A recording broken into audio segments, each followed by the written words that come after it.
Hello. So good to see you guys and be with you again. Happy Friday here in Minnesota. It is something called the MEA weekend, which is like Minnesota Educators Association.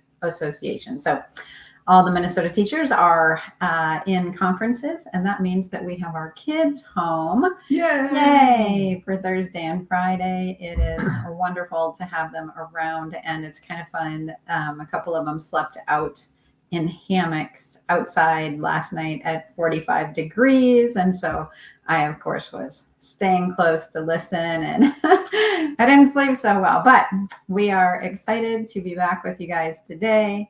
And we are talking about removing hindrances to love. Just a reminder, this is part 2. We started this last week. So if you want to go back and catch part 1, you can do that on our Facebook page or on our website at www.thehomemadefamily.com, or on our YouTube channel. Just search Nathaniel and Amy White, The Homemade Family, or anywhere podcasts are found. You can just search for The Homemade Family, and we should pop up there.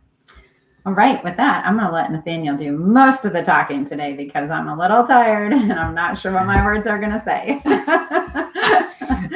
So last week we started talking about removing hindrances to love, and this is actually a super significant thing because I think all of us are aware of the fairly self-evident and obvious truth that that if we all just loved well, then our families would be awesome, right? And if our and I mean, it extends farther out than that. Like, your workplace would be awesome, and our cities would be awesome, and our countries would be awesome, and even the relationships between countries, like there would be no wars, and it would be great if we all just loved well. So what's the deal? Why don't we? Well, in the bigger picture, there's a lot of other things that we could get into that isn't the topic of this podcast. But when we're talking about inside our homes, there's a lot that we can do to remove the hindrances to love. We don't want to be a voice in your life that's just saying you should love better, because that actually becomes a hindrance to love. Like, having this massive obligation of you should do something actually shuts down the whole process of love, because love and shame, they just don't, they're not good friends. They don't like hanging out with each other. So the more you heap shame on somebody or on people, the less fostering of an environment that is for love. It just doesn't grow in the ground of shame. So last week we talked about we got into this a little bit. We started with just saying, hey, first of all, just set love as a priority. Obviously, if you're not even trying to pursue love, then that is actually in and of itself, that's a hindrance to love. So we talked more about that last week. You can go back and listen to that. And then we started to get into really the major hindrance to love that most people, pretty much all of us, have. And that hindrance is learning to love ourselves well. And maybe at first glance, that's like, well, what the heck does that have to do with loving my family well? Like, I'm trying to love these people, and you're telling me like I should focus more on myself. Like, I think I'm the problem. And actually, I get it that this is maybe counterintuitive, but it is dead on truth that the quickest, most powerful and effective way for you to love your family better and consistently, and to have it just naturally flow out of you, is to learn to love yourself well. I just want to pause. I mean, you want to say anything? No, I think no. All right. Far. So I will keep on moving. So there are actually 3 different verses in Scripture that confirm this as a reality. Jesus said, first of all, he confirmed that the entire law of the Old Testament, all the law and the prophets, are summed up in saying, love the Lord your God with all your heart, soul, mind, and strength, and love your neighbor as yourself. In other words, if you don't love yourself, it's going to be hard to love your neighbor. And that's, I think, what most of us experience. Like, man, love is hard. Well, probably because we don't love ourselves as much as God actually would like us to. And if you're thinking this sounds like narcissistic or arrogant, I'll try to help out with that in just a second. But hang on for a second. Stay with us. So Another verse Jesus says is, love one another as I have loved you. In other words, loving one another starts with receiving his love. Not just like, Jesus loves me, this I know, for the Bible tells me so. And it's this, yeah, I know, understand this truth. Like, sure, it's true, Jesus loves me. But no, actually receiving it and experiencing the feeling of being loved, and then love others as he's loved us. The third one is, I think it's John who writes, we love because he first loved us. And again, it's establishing this truth that we are not God doesn't ever ask us to be the source of love. He's like, I'm the only one who can handle that job. I am love. I will be your source. What he does ask is that we steward love. He never asked us to be the source of love, just the steward of love. And so that means that you've got to receive it from somewhere first. So let us just start by brushing you off of any undue responsibility you have felt put on you or you've taken on. And us for ourselves, we'll just brush ourselves off of that as well, of just any feeling of responsibility that you have to somehow conjure up more love for your family because, gosh darn it, you're supposed to love your family and do a good job loving them. It's actually not on you to do that. Never has been, never will be. It's just you start by receiving love, and then you have something to steward. Mm-hmm. A lot of times, though, we feel like we are unlovable, and there's certain things that have happened in our lives that put hindrances in the way of allowing this love to flow, both to receive that love, but then to give that love. And sometimes we just try to love out of, duty and obligation, while we're still running and going. But at the same time, we need to take that pause to receive love or to remove the things that are getting in the way of how we are being loved by the Lord and then how we're loving others. So yeah, I think also we don't know what healthy is if unhealthy has been our normal. Or even if healthy has been our normal, like God actually has even more love and he loves us even more than we know. When we, like Ephesians 3:20, how like exceedingly abundantly beyond all that we ask or think, that God is able to do exceedingly abundantly beyond all that we ask or imagine. And that's the love of God. And so there's always this deeper love to encounter and to know and to be transformed by, so that we can love more. So even if healthy was your example, there's more. If unhealthy was your example and you're normal, there's more. And whatever your normal has been, until you see something different, our tendency is to just think that's just the way that it is. So whether just wherever you're at in this, we're encouraging you to engage in this process of pursuing love. And it's a lifelong pursuit of just growing and maturing in love. And a massive part of that the whole way through is learning to love yourself better. We talked last week about how really that starts with just agreeing with God. Like, hey, he says that he loves you, which means you're lovable, and he's right. So we talked about that last week. And then we started to get into, how do you learn to love yourself? I guess the first one of that one, I'm just looking at my notes again. The first one of how to learn to love yourself is agree with God. Second, meditating on truth. Just 1 John 3:20, 1 John 4. There's a lot of different references in scripture. You can meditate on these as truth and declare them over yourself. Celebrating your wins. Writing down personal wins for the day, even if it's just, I got up and I got dressed, I made my bed today, whatever it might be, even if they're small, whatever it is, you celebrate your wins, and celebrating them at a higher level intensity than maybe you think they merit, because there's something that does in the rewiring of your brain.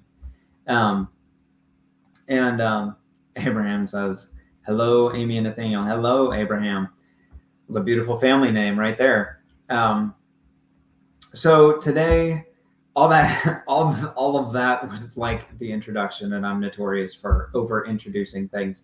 But hopefully that was helpful for you anyway. But today we want to get into 2 more ways of learning to love yourself.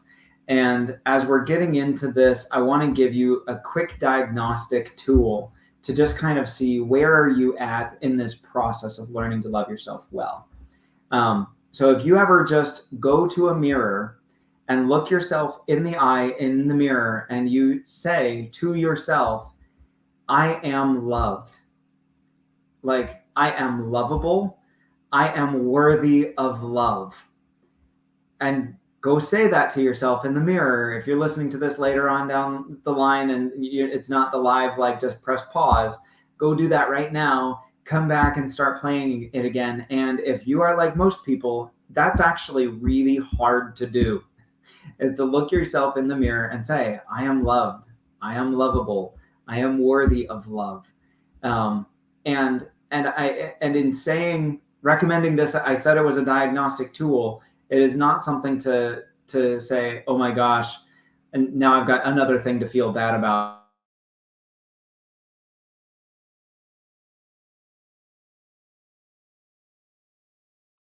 Hey, this is a place that I actually do need to grow in truth, and then we can begin moving forward in just growing in that. So the first or the next step of learning to love yourself, the next tool towards helping you learn to love yourself well that we want to talk about today is inner healing. Do you want to? No, go for it. Okay, man, she really meant it when she said, "I'm going to talk the whole time today." Yeah, I'll talk there. Okay. So inner healing is not some scary thing. It's not some, I don't know. We've known a lot of people who only look at the bad Google reviews and they're like, oh my gosh, this is demonic. And it's like, no, actually it's the opposite of that. Or there's still some stigma for some people on mental health and emotional health and things like that. And this isn't, whatever, like inner healing is something that everybody needs. This is not for those super broken people who end up in mental institutions. This is not for people who've tried to commit suicide, not just for them. This is, this is something that every single person needs. It's like taking a shower. You don't go through life without getting clean. And, stuff comes into everybody's life that roughs up our insides, and everybody needs cleaned up. Everybody needs it. You need it. I need it. Amy needs it. Our kids need it. We practice this in our home on a weekly basis, at some point in the week, with different ones of either ourselves or our kids. So how do you know where you need inner healing? Well, if you go back to last week and you hear some of what we talked about on meditating on truth and renewing your mind and those kinds of things, you want to start there. But if you are in the process of renewing your mind regarding loving yourself, and you find like, man, every time I try to look myself in the mirror and declare I am loved, I am lovable, I am worthy of love, every time I do that, what my dad used to say to me, or what my teacher said to me, or how my friends treated me, or how I was treated at school, or that thing that happened at the one job that I had, or whatever it was, it just keeps coming up with a louder voice saying, no, you're not, no, you're not, no, you're not. If that sort of experience, if you start having that kind of experience, or as you're working to try to believe it when people compliment you, and there's a louder voice that keeps shutting down trying to believe that, those kinds of persistent lies and persistent pushback is a real good, clear indicator something happened that caused a wound that led to you believing a lie, and you go get some inner healing and it heals the wound. You can break off the lie. You can receive God's truth instead, and it fills you with life. And all of a sudden it's like Jesus saying the parable of the soils, where there's the rocky soil or the shallow soil or whatever. It's like it takes that rock out of the soil, and now all of a sudden you've got good soil for the truth of I am loved to grow in. So where do you go for inner healing? Because we're not actually getting deep in, we're not helping people process right now. I think there's a lot of different organizations that do inner healing. Some of the major ones that I know of are Sozo Ministries, Elijah House, Theophostics, Restoring the Foundations. There's a bunch of other ones out there too, I believe. And so, if you're in the Minneapolis area, like we are, you can look up Sozo. There's a ton of churches and outside church ministries that do Sozo ministries. You'll find somebody nearby you that does that, and you can schedule an appointment and get some help in that regard. Otherwise, if you're not in our area, just look up inner healing, Christian inner healing, and you'll probably find one of those ministries near you. Yeah. So, and just super fast too, if you do find yourself with those places of persistent lies, like take some time to sit down, write them down, and then just say, Jesus, what truth, if I give you this lie, what truth do you give me in return? Write down the truths and then begin to meditate on them.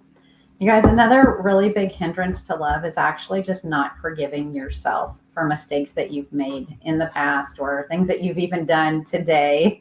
And it is really hard to love and forgive others when you haven't forgiven yourself for things. There was something that happened when my daughter was very young. I had 3 kids in 27 months, and I was nursing my third born, but I had a bunch of milk set out in bottles, and my daughter was like, that I had pumped, and she was like 12 months old, 13 months old, 14 months old. I guess she was 14 months old at the time, because it was literally right after I got home from the hospital with my baby.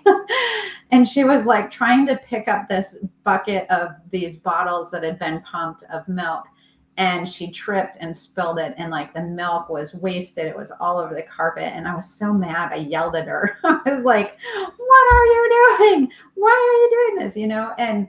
And for me, that hurt, like just the look on her face. And I know that she was trying to help, but in my sleep deprived, 3 babies, haven't slept through the night in 3 years, just coming home, it was just a really rough time of life.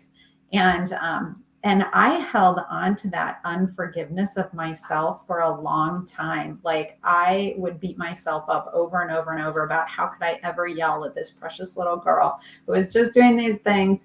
And it was hurting me to the point of creating a barrier in me to be able to love myself or my kids or my family well, because I kept thinking like, I'm such a bad person. I'm such a bad person. But when I finally sat down and was like, you know what, I need to forgive myself. Like, I've apologized to my daughter who doesn't even remember the incident. She's forgiven me. Everybody's around me has forgiven me. The Lord's forgiven me. Yeah. But sometimes I am my own worst enemy and not being willing to forgive myself. And so when I finally forgave myself and cried and processed and just allowed that to go, that actually removed a hindrance that would allow love to flow more freely and in a healthier manner, especially between my daughter and I, like that I wasn't always trying to make up for something or do things that, there was just something broken there. And so when I did finally forgive myself, it really helped to allow love to flow. I know, Nathaniel, you've had some really major breakthroughs in things. Once you learn to forgive yourself and to not dwell on it anymore, then that helps you to move forward and things. So I mean, there's a deeper principle in this that we tend to go towards whatever we focus on. Whatever we focus on will tend to grow in our lives. So if we're focusing on our failures, we tend to it tends to cause more failures to grow and happen in our lives.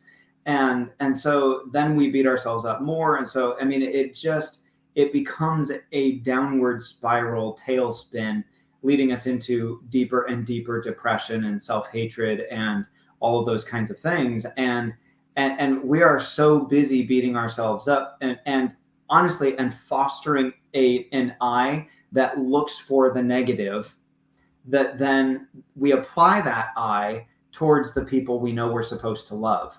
And then we only see the negative and we treat them out of, like, we have nothing to give them. So what comes out is the same stuff we've been feeding ourselves with. And so we end up mistreating the people around us who we do actually love. We care deeply for them. And then we see that we messed up again. And so what do? We beat ourselves up even more again, over and over again. And the only way to break the cycle is to forgive ourselves. The only way. And again, this is the same thing as agreeing with Jesus. If he forgives you, you can forgive you. Yeah. So the next piece that's very related to that is forgiving others. I just was seeing this earlier today from Corrie Ten Boom, that she said, forgiveness is letting someone out of prison and then realizing it was you. Oh, that's so good, right? Yeah.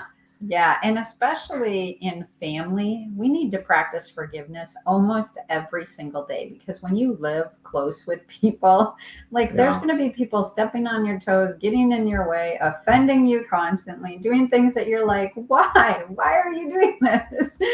All the time. And it's not an excuse for bad behavior. It actually is just something that frees your emotions to be able to continue to love the people that you spend time with every single day. And again, what happens when we are holding on to an unforgiveness is we are holding on to, no, you did this to me. Mm-hmm. You did this to me. And we might be trying to kind of peek around it, like look over it. I'm trying to put it behind me, like we're trying to not let it affect us, but really it's still it's stuffed in there, and it's always in the way between you and me. Mm-hmm. And so every interaction that I have with you, it's very quick for me to see that again. Even if it's not always there, it's like, oh, you did this, that, and then you're always like that.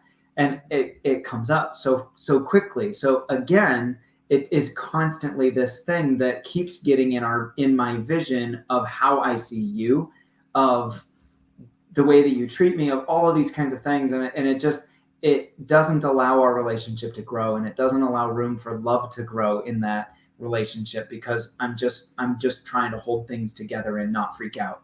Mm-hmm.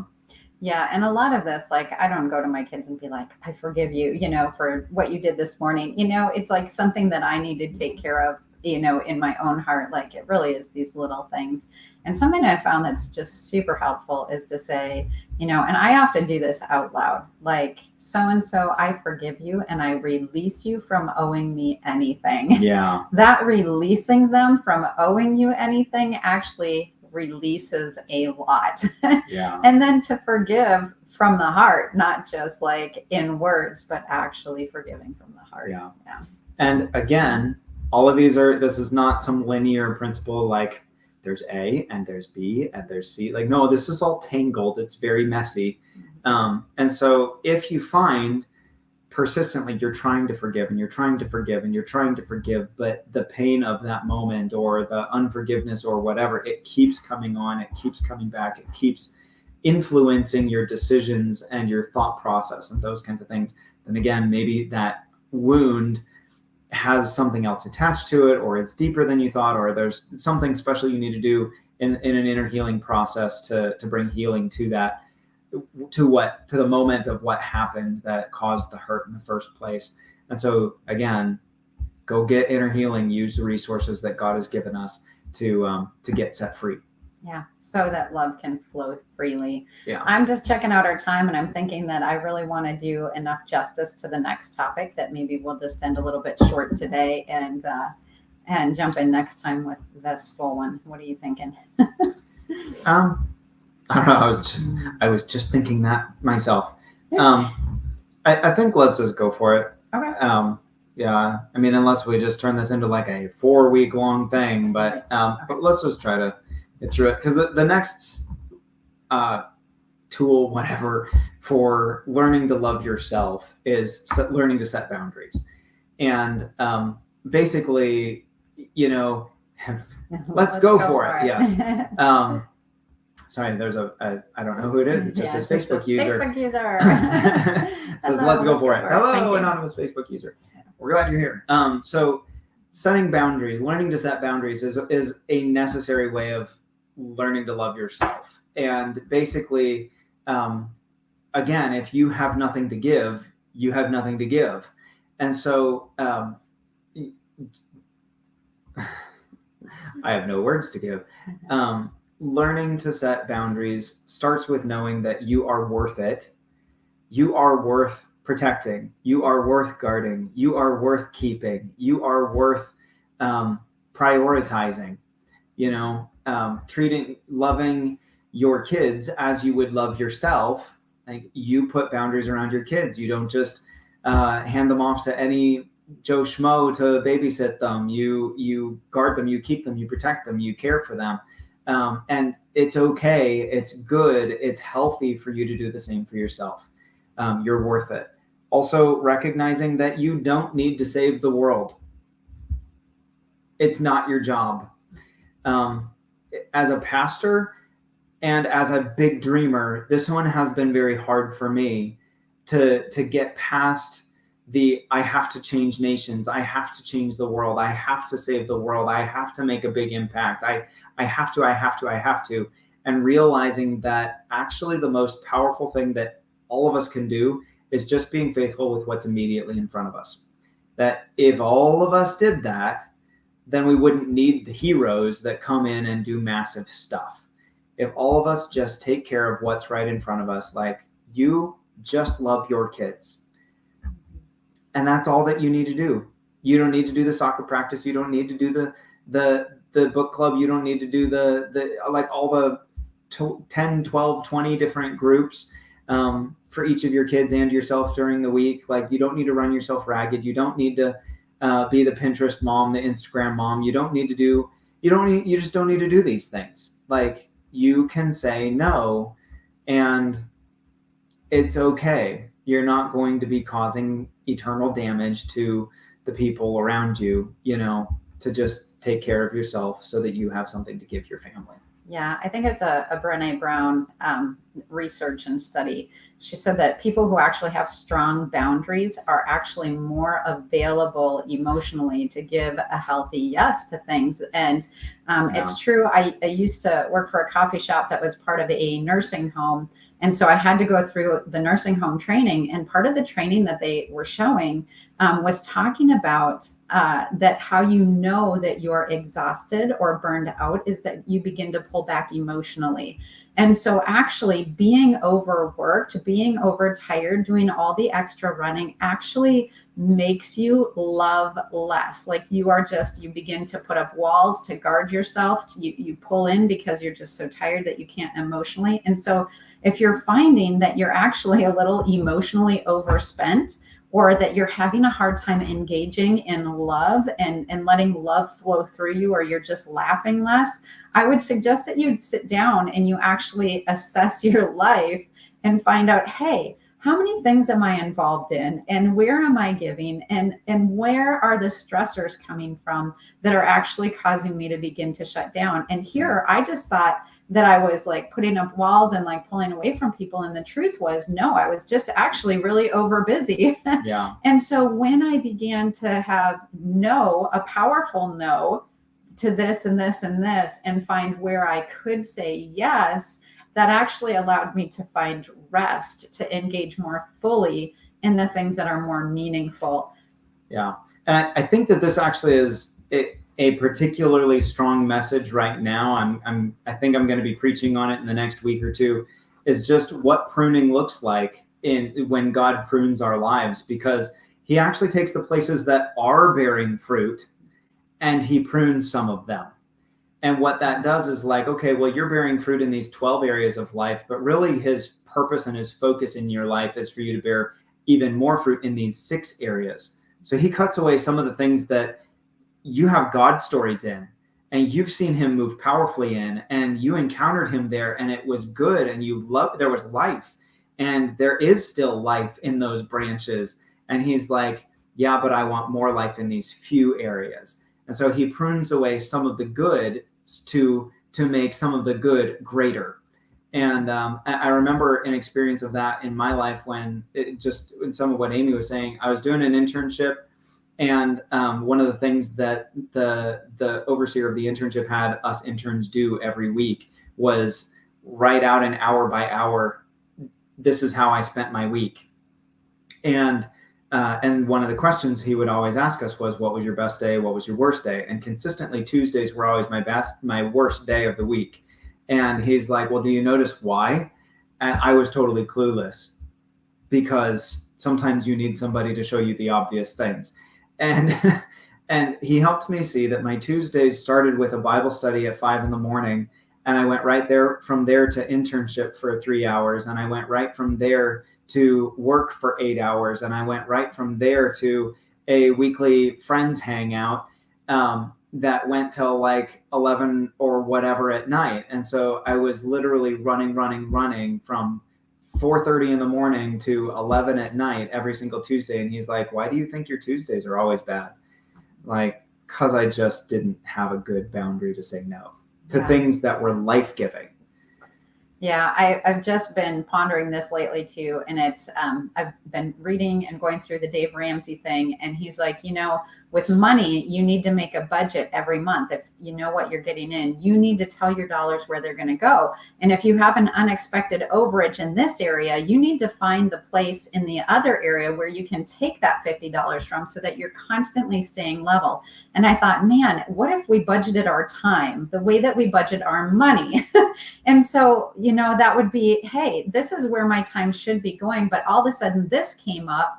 And instead of just trying to cram it in, I actually need to say, no, I can do that. I can say yes to that. But that means that I'm going to have to say no in another place of my life, so that I can stay in balance with my time and my emotions and my energy. When our kids were young, we gave ourselves a boundary that we couldn't be out more than 2 evenings a week. It was just the kids. It was a hard boundary. It was a hard boundary. And it was hard, when all our friends are going to the parties and doing the things. But the truth was, we would find if we tried to overcommit and go do these fun things, our kids were emotionally a mess. We were overtired and a mess. And so it just needed to be that season. We have a lot more flexibility now. We can do so much more stuff, but keeping boundaries actually is really good for helping you to love more fully and give a more wholehearted yes when those things come up. I heard a leader who he's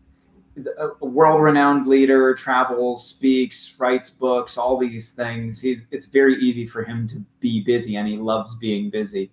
And he was living being busy, and then all of a sudden his mom started having some serious health issues, and he was done.